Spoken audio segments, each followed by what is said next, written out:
Dr. Ezekiel Mutua, Chief Executive Officer of Kenya Film Classification Board. Thank you so much for having that for me. Thank you. So you're just 1 month old, I believe, into your second term for 3 years.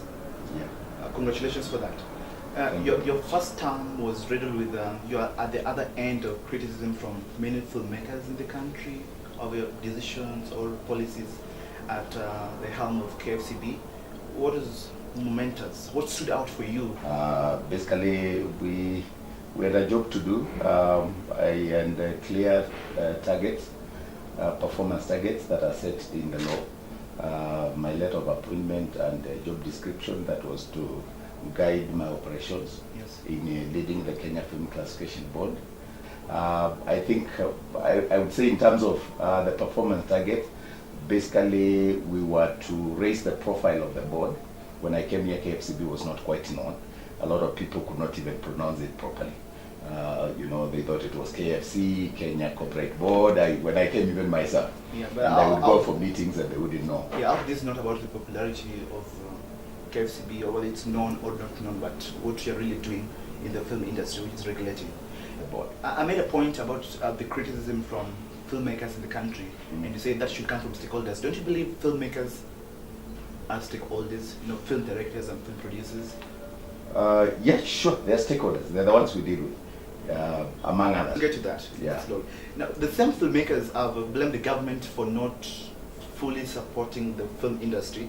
Actually, I had one filmmaker based in Mombasa, Liz Grandes, who simply put it, our government imposes unrealistic taxes, we have licenses and too much restriction on film production, which discourages the local producers from doing anything at all. You certainly play a part in this as a film regulator. Do you feel the same, that the government really has not been full throttle in promoting the film industry in Kenya? Truth be said, we are not as competitive as South Africa, and we are losing a lot of films, particularly South Africa, I think in terms of incentives for the film industry. But my role is regulation, really. I would say really, every sector is regulated. But I think filmmakers must understand that they too must be regulated. The criticism here is that there's over-regulation, there's restriction on film licenses, and that's really stifles creativity of Kenyan filmmakers. Another issue also is the funding from the government. If I could compare it to Nigeria, you know, the Nigerian government in 2017 offered Nollywood, that's Nigeria's film industry, around 420 million naira, around 1 to 1.8 million Kenya shillings grant. And we don't see such big grants back here in Kenya. And I know you're not CEO of K.F.C.B, but what are you doing really to ensure that we see such, you know, big funding from the government to the film industry in the country? Like I said, our core mandate is regulation, is to issue film licenses and so on. But I do know, being in the same ministry with those other bodies that are charged with pushing for film policy, film fund, and film rebates, that a lot is being done. Film policy gives the broad framework through which tax rebates, incentives, funds for filmmakers, marketing strategies, and some of those, you are saying the oppressive regime that you're talking about. You talked about that other body that's promoting the film industry, that's the Kenya Film Commission.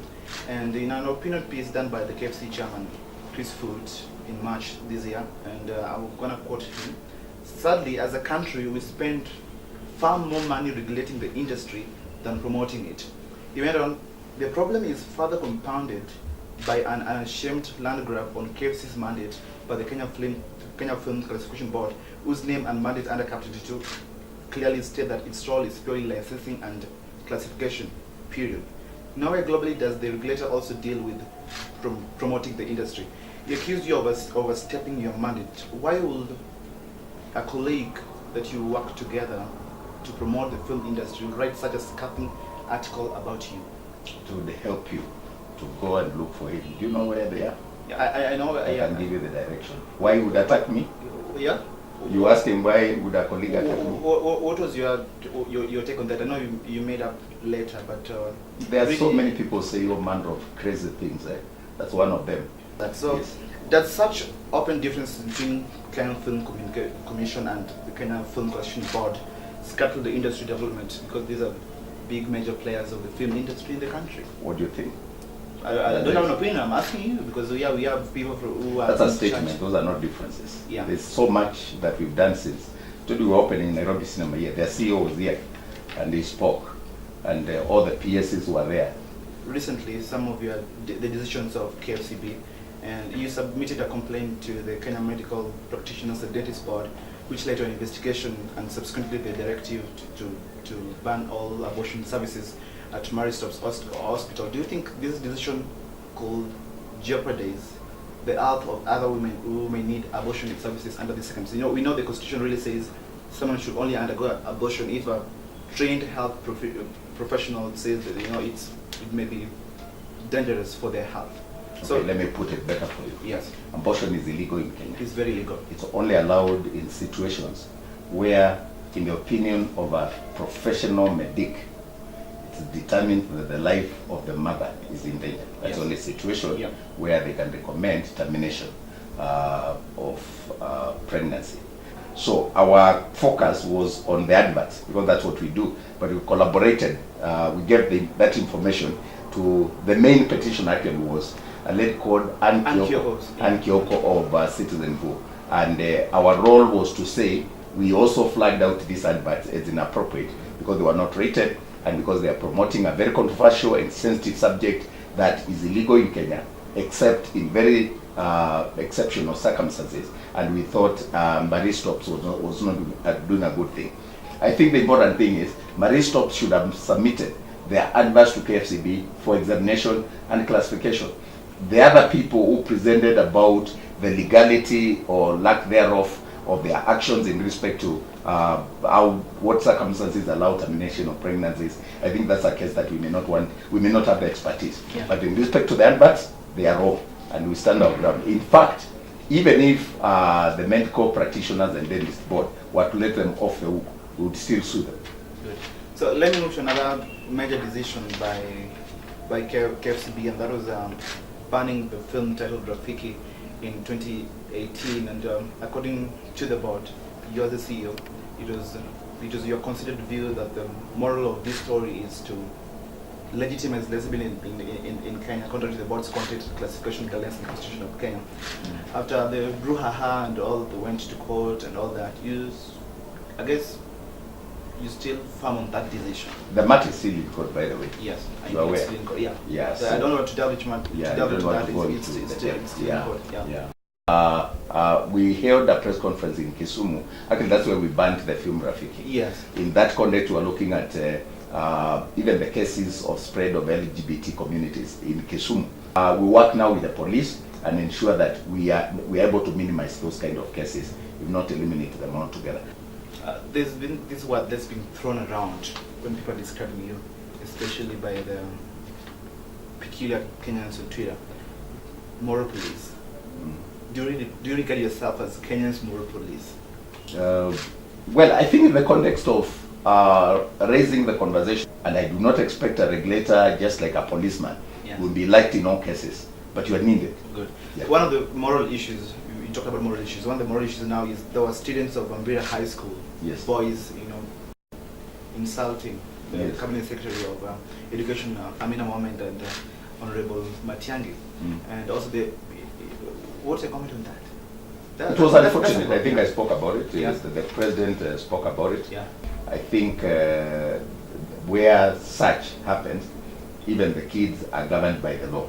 And while there are laws that deal with children in a different way from the adults, I think they've been subjected to that process. The last time I checked, they were still in custody. Yeah, they're still in and I custody think right it was now. unfortunate, but it comes from what you are watching from the media. I mean, we make leaders insult each other in public.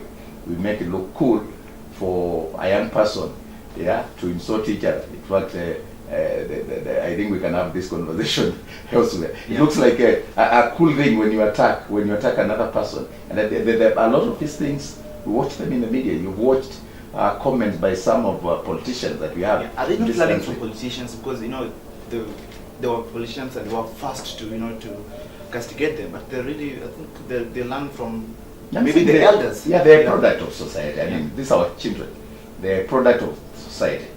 they watch how we behave. We have not been good role models, must admit. Relax. I'm very relaxed. Yeah. Can we get a little bit into a little bit of politics? No, I don't do politics. We're not going to politics What about who respect is the 22 presidential candidate. What is the question?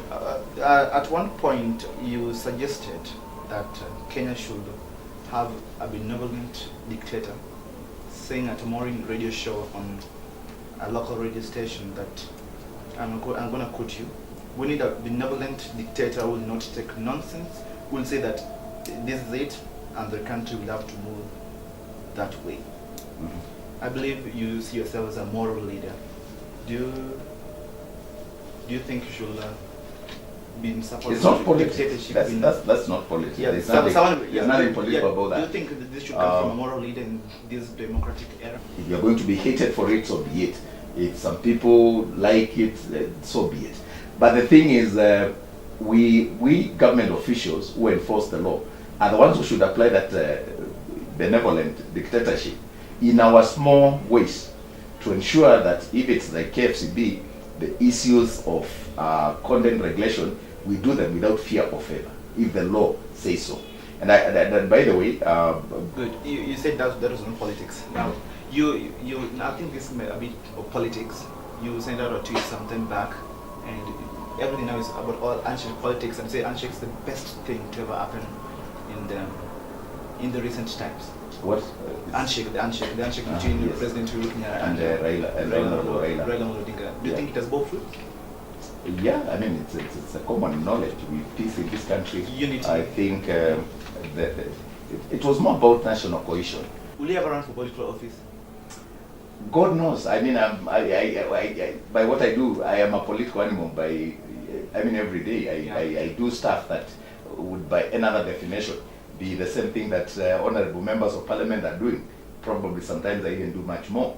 I think right now I'm the CEO of the Kenya Film Classification Board, but I have ambitions. When I finish my tour of duty here, I think I will announce the next course of action. Dr. Ezekiel Mutua, thank you so much for speaking with me. Was I hard on you? Well, are you done now? I can now tell you. I'm done. You are balanced. You have done well. 50%. See, I'm not a bogus journalist. No, 50%. But what is the But rating of that was your opinion. Thank you.